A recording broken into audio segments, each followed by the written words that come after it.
what does it take to earn $30,000 a month? I mean, that was in the news, and that's one of the criteria for you to have this new tech pass that MOM is pushing out. But I think the question is, and what we were talking earlier is, how does someone earn 30,000? What does he or she have to do in terms of education, training, and the experience, the work experience? But more importantly, the question is, can a Singaporean achieve that? So, is that the salary of a CEO or CFO or? A month? I don't think so. It's too low. Oh, so at a C-suite level for this one, so you earn about $360,000 to $400,000 per year.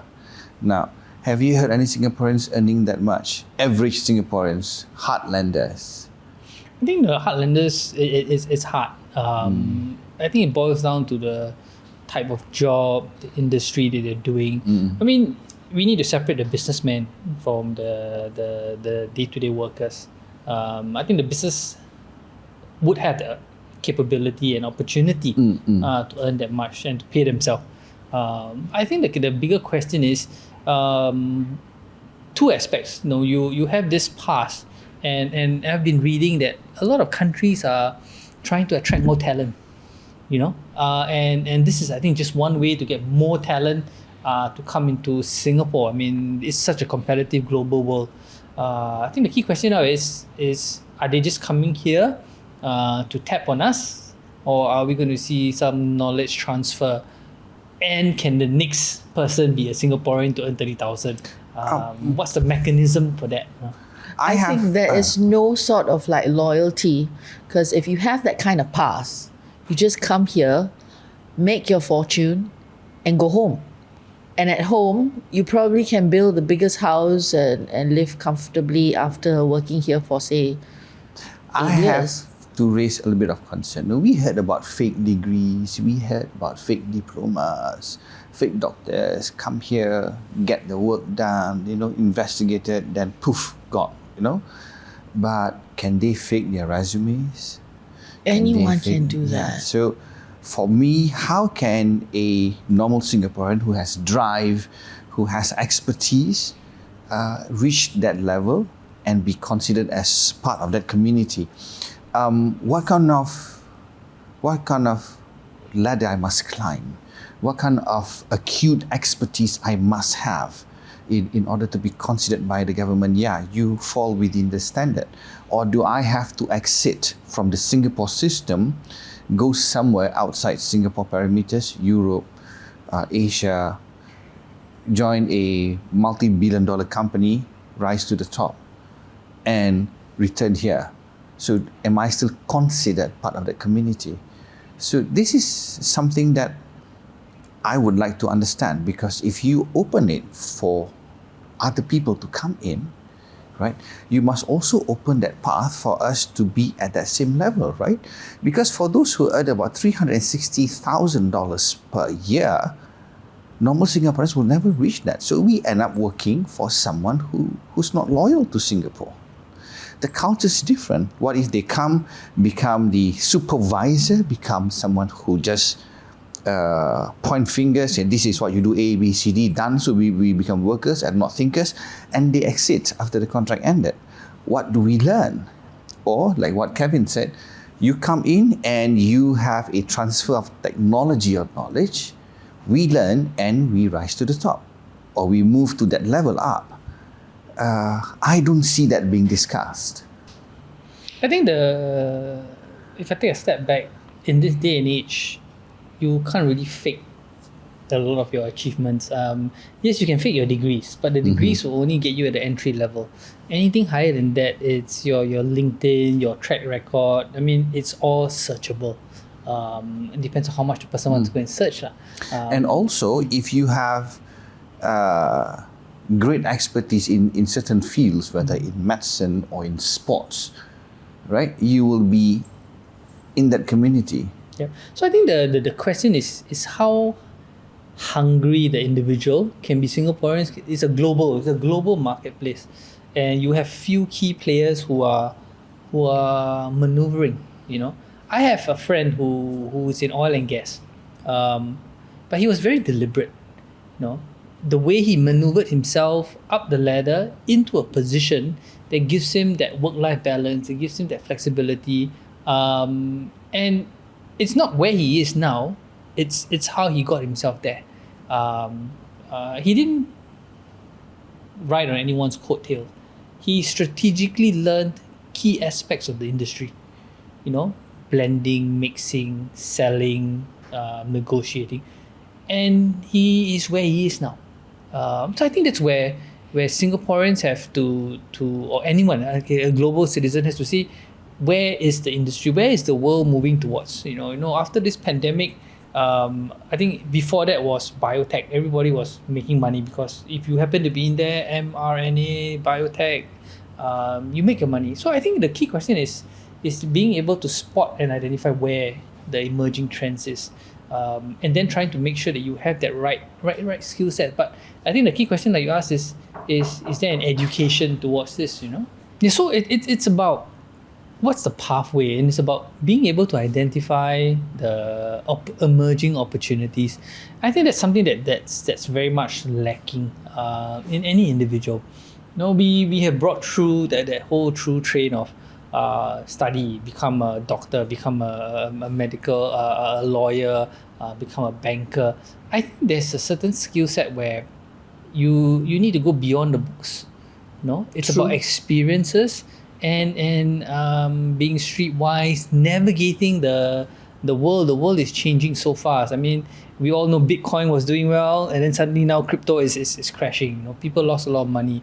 But is there opportunities there, or should we be looking at opportunities in what do you call that, blockchain? You know, so it's how you want to pivot. So like I was saying, my friend who managed to see 10 years down the road where he wants to go and opportunities, and he moved in that direction. So I think the challenge now is two-pronged. The immediate the immediate issue of having someone who's coming here without any allegiance, just going to suck up whatever he can and goes off. The key question is, are you as the person who works with him going to let him do that? Or are you going to try to suck up as much? I mean, we could do like what China had done in the past, where you want to bring in your company, you need to share technology, you need to share information. We can do that, but what is it going to turn out? I mean, we don't know.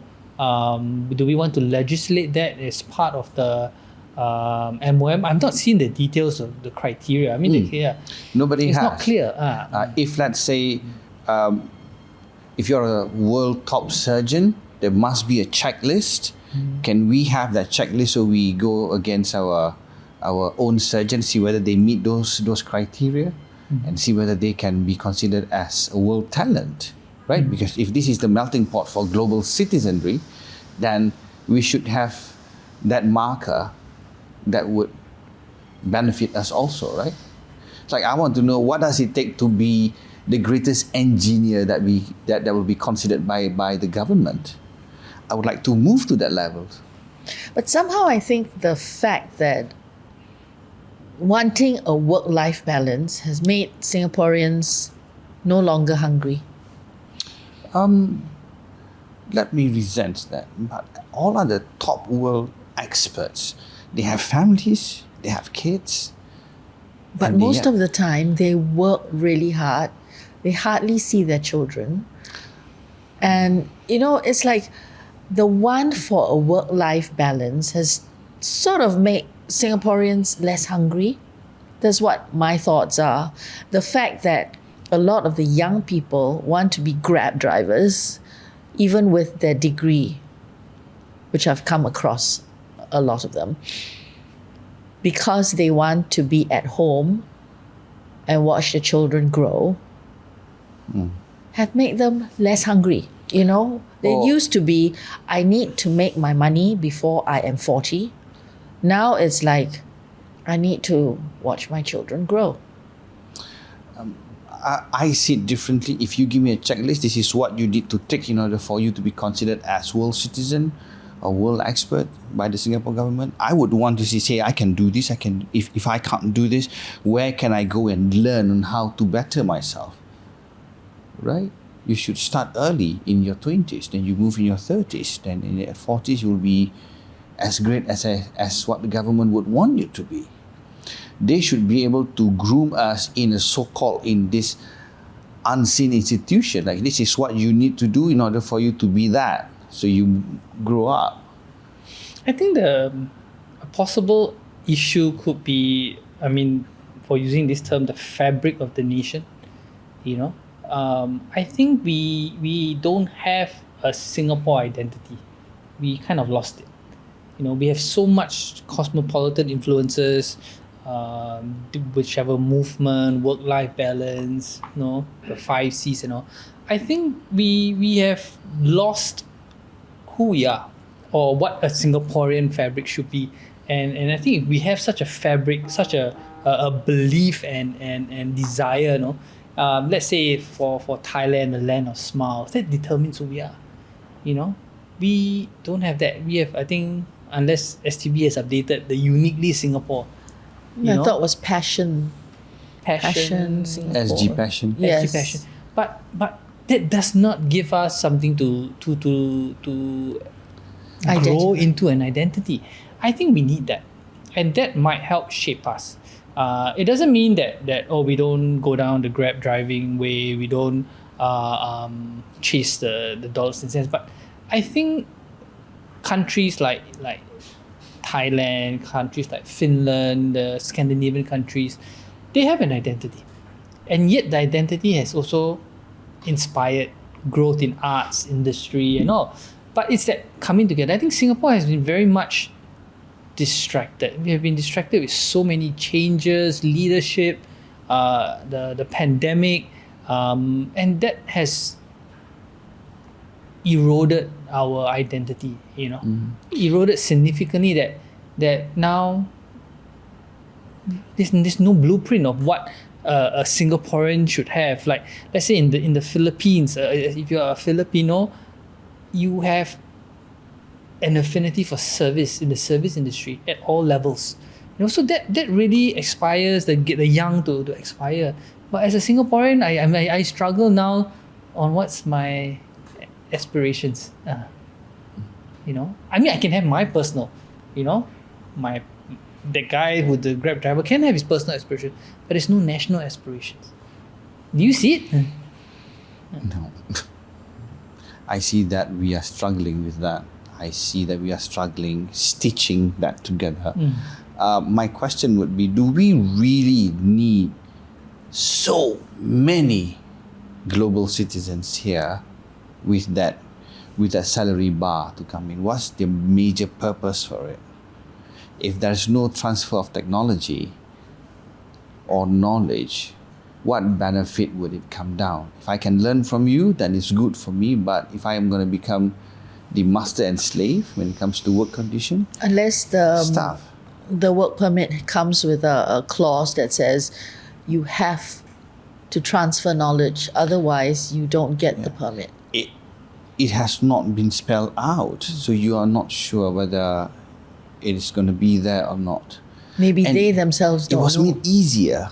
Now, I'm not sure how does the interview process would be, but you do not need to be highly academic. You just need to be good in your field, in certain field, then you can contribute to Singapore. But how you're going to contribute is something only the government and only them would know.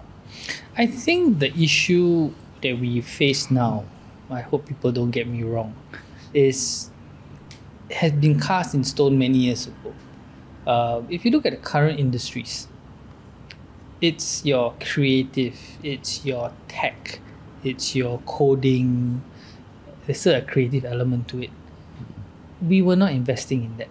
We were investing in the hard sciences, biotech, finance. When you say we, as in Singaporeans? Singapore itself, Yeah, yes. so we at this point of time we do not have that diverse or that group of people that can meet what the global industries are moving towards.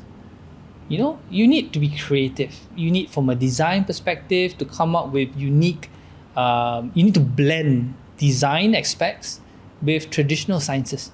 We don't have that. We have the traditional sciences. I mean, yes, we are the top in the world in terms of mathematicians, syllabus, learning, teaching. But how do you apply it? I think that's something that's missing. And the creative part. The large segment of industries and experts that were deemed non-essential are actually the most essential in this growing, changing landscape that we face. I think that's the problem we face now. We have people who can follow rules. We have people who are systematic. We have people who can investigate. But we don't have people who can think out of the box. I'm not sure who to blame for that one. It's nothing wrong. It was just at that mindset. At that point in time, as we were growing Singapore, that was a structure. But no one knew that things would be so open in now and in the future. The education system were very technical, very squarish. It doesn't invest so much in that creative figure because they don't see it as money-making industry. But just like what Kevin said, you need creativity in every aspect of any industry, which is very important, especially in designs, especially in architecture. You need all those, but we don't have it. So when we don't have it, we find people from other cultures bringing in their cultural elements into our system. And what happened to Singapore culture in the long run? It will be missing. It's gone. So there must be a balance. If you want to call so many, at what rate you're bringing them in, then how do you monitor the knowledge transfer? Whether will there be a listed index to show that, this has been done, tick, tick, tick, tick. Okay, enough transfer of technology, you can go now. Or you can come and stay here for good and keep the expertise to yourself. Yeah. I think we need to do that, but we also need to be a little more deliberate. We should send out Singaporeans into every known industries that has a potential. Your Teslas. We have Singaporeans in your Googles. We need to send the Singaporeans there. We need to, again, to me, it's all about like sports training, deliberate. We need to be very deliberate. If you let it, okay, Singaporeans, go and do yourself. We may not. I mean, that's where you have your scholarships and all coming. But I think we need to be a lot more deliberate. I think like space technology, satellites, we need to be a lot more deliberate because that's the next frontier. So it should be personal. It should be of a personalized thing, or it should be government driven. I think it has to be a national initiative. National is saying that we want to invest in this industry sectors, and if you have that skill set, the capabilities, the aptitude, the interest, we want to send you there. Of course, you must come back lah. There must be some return. We used to do that for our scholars and stuff, but I think we need new industries. We need totally new. When I look at the scholars, I think in the beginning of the year, after all your A levels and stuff comes out, there's nothing cutting edge. I have a silly proposal. I think the amount of people that we're going to take in under this tech pass should be the same amount of people that we're going to send out for training. So you balance off. So once they are done here, then we can bring them back and take over the role and make them the global citizen or the global experts that Singapore needs. I think there is a lot of chance element. Some of these people who reach where they are by chance, but I think it can be engineered. I think like what you asked, what's the education, what's the pathway? I mean, if I take someone and I put them in Google, if you're immersed in that industry, in that mindset, in the environment day to day, 24/7, 7 days a week, you will learn something. It's like you give me a checklist, right? Say I have achieved A, B, C, D. Then you go for that test, that aptitude test, or that test whether you can do right from the groundwork right up to the management level. I think that can be done, but whether it's going to be open for all or not is something that I'm just wondering now. So based on all our discussion, are we going to do a China? Like what China did to export the best and brightest to learn and then come back to invite industries to come? I mean, it's very engineered. I we going to think do a we China? should emulate that formula and look at how China has moved in leaps and bounds after that first phase of exports, right? We should be brave enough to do that and look at how Chinese people or the China itself is leading in some areas of technology, especially in communications, especially in 5Gs, in so many aspects of it. And they become the pride of Asia. So the thing is, what is China doing right to attract them back? Because if I was a Chinese and I were to go to the United States and I see there's so much freedom there to learn new things, what is China doing right that gets them back to homeland? For one thing, I think is they focus on national pride, and that is not just a slogan.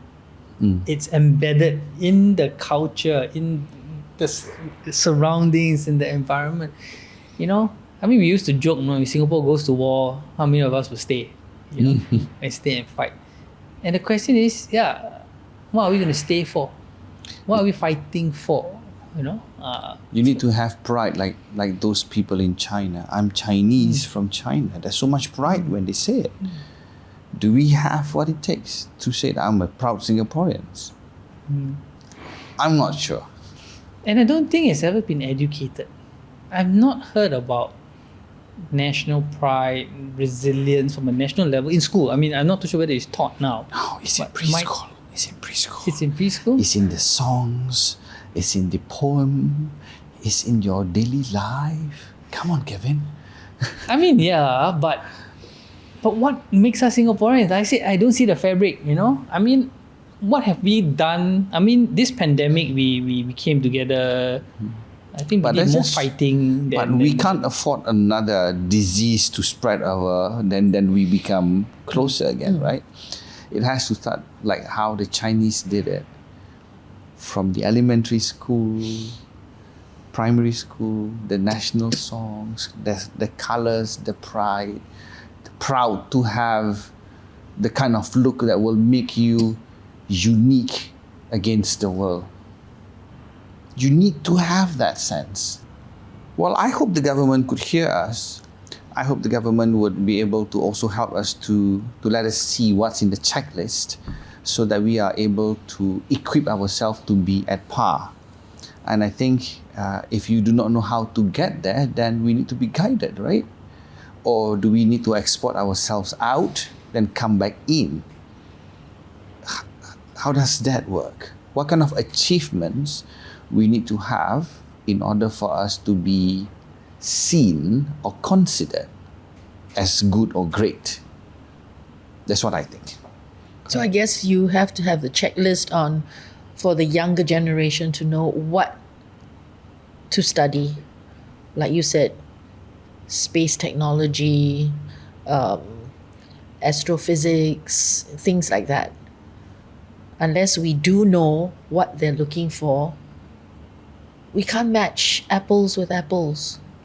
I mean, I came across an article about gaming. Gamers can think, can make decisions, and move at a rapid rate than the ordinary individual. If you don't know if you watch the Enders games, where they are youngsters who are fighting the aliens, it's that wiring from a young age. But that's the future. Gaming speed, reaction, making quick decisions. And sometimes you do wonder if you keep telling your child now, hey, don't game, don't play, will it harm them? Because they may not have the skill that generation needs. We keep saying, no, you need to study, you need to do your maths, your science. But in the future, I mean, everything can be researched, everything can be Google. You just have to have that aptitude to understand, decipher, and apply it. You don't need to rote learn it by heart, but you need to be able to move fast, think about it, do multiple things simultaneously, because in the future we are in an information overload and we must be able to process, decide 20 things at the same time. And I think that is the challenge for us. I agree, it's tough. Yeah. Maybe for the kids, we are just gone. So in that, I hope it's time to take out our games and play some games so we can do some catching up. I'll No? try. PlayStation, no? Thank you.